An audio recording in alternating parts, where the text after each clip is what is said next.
Hello, everyone. Welcome to our second unit. Our second unit we're actually calling Unit 1A, and this topic is on reasoning and proof. This topic is a little challenging because you have to justify everything you're saying. So, this is good practice in winning arguments because the best way to win an argument with anyone is to justify what you say. So, we're going to get started. And our first topic is deductive reasoning.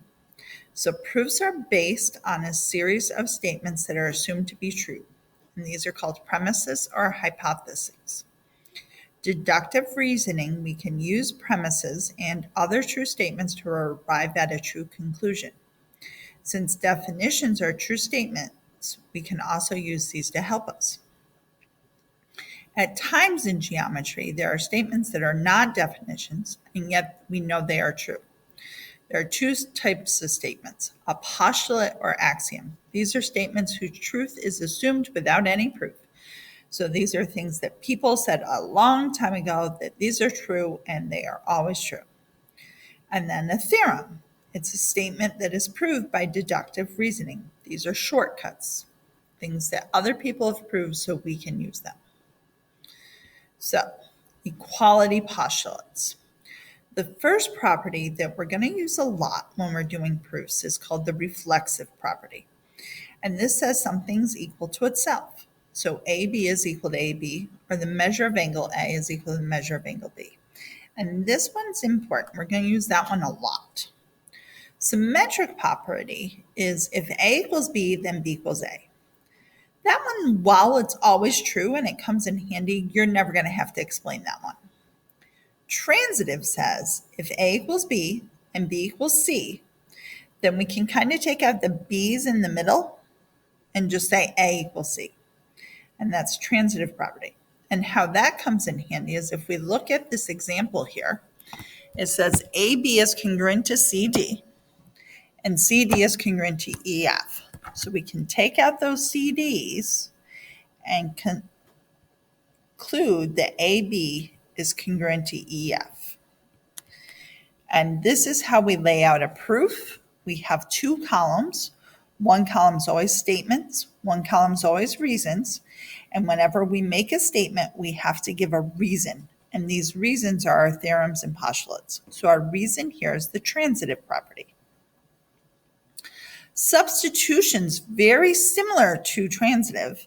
And actually, you can use substitution in place of transitive. Substitution says a quantity may be substituted for its equal. So if I know that AB equals 2 times AD, and I know AD equals DB, I can then put DB in this first equation in place of AD and say that AB is equal to 2 times DB. And that's the substitution property. You use substitution all the time in algebra. We can also do it when we say the measure of angle A plus the measure of angle B equals 90.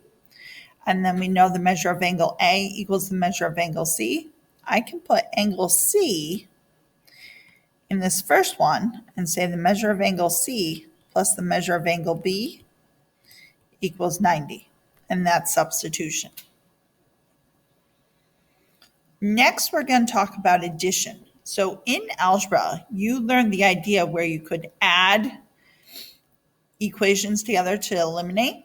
So the addition property says if equal quantities are added to equal quantities, the sums are equal.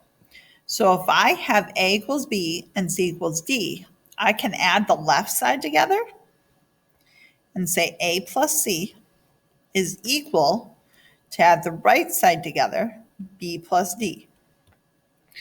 And that's the addition postulate. So how does that work in lines?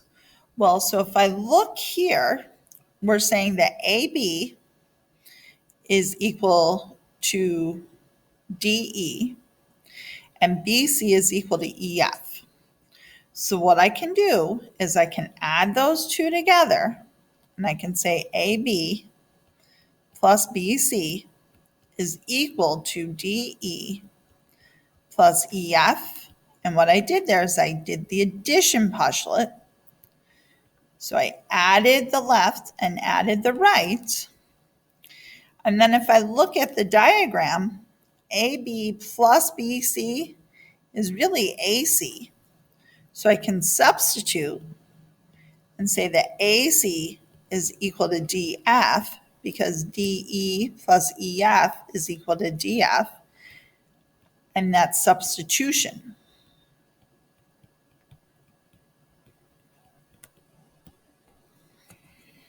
And therefore I prove the longer lines are equal knowing the two shorter parts. So another example here is I know DE is equal to BF. So I know this little part is equal to this little part. But I want to prove that DF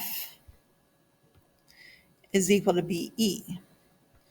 Well, if you look, they share this in the middle. So what I'm going to do is my statement, first statement is DE equals BF. That's what I'm given. And then remember, we learned that idea of the property of reflexive. So I can say that EF is equal to EF because the reflexive property is equal to itself. And now that I have two equations, because I always need two equations to add, I can add those together and say DE plus EF is equal to BF plus EF by adding those equations. So I added the left side together and the right side together. So I did addition. And now I have that DE plus EF, which is really DF, is equal to BF plus EF, which is really BE. And there I did substitution.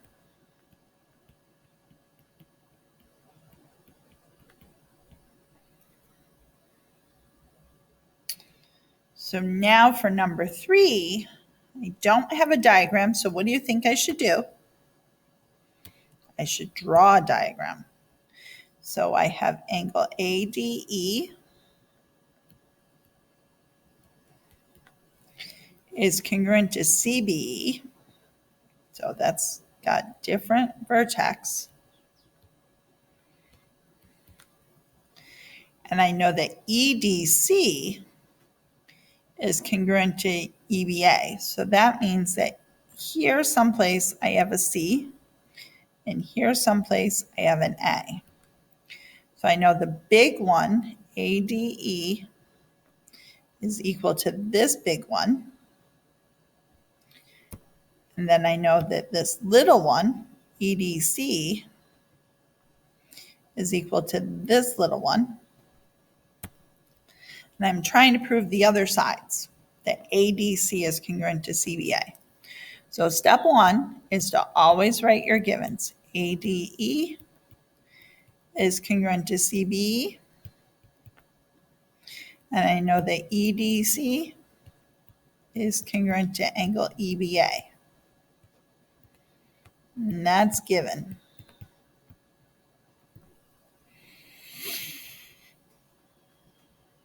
So what do I want to do? Well, what happens, actually, if I look at my drawing, C doesn't have to be in the middle, and that doesn't have to be a little angle. And actually, I think now that I look at it, C is a big angle, ADC and EBA. Wait, I want it to go up, not down. EDC and EB. Oh, E.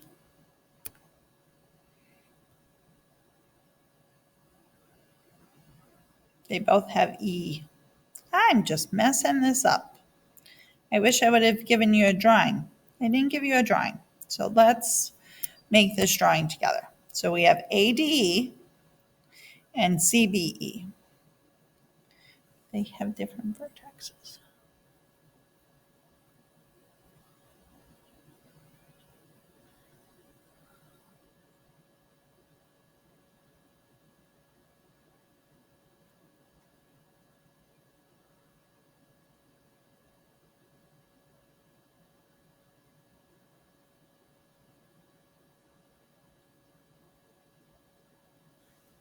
Number 3, I have mistakes here. This is not a good example.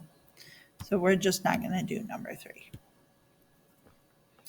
Okay, so we're not doing number 3. And tomorrow in class, we will work on, or tomorrow or the next day while the other classes, the rest of the class is taking the test, you should work on that. You should work on the classwork.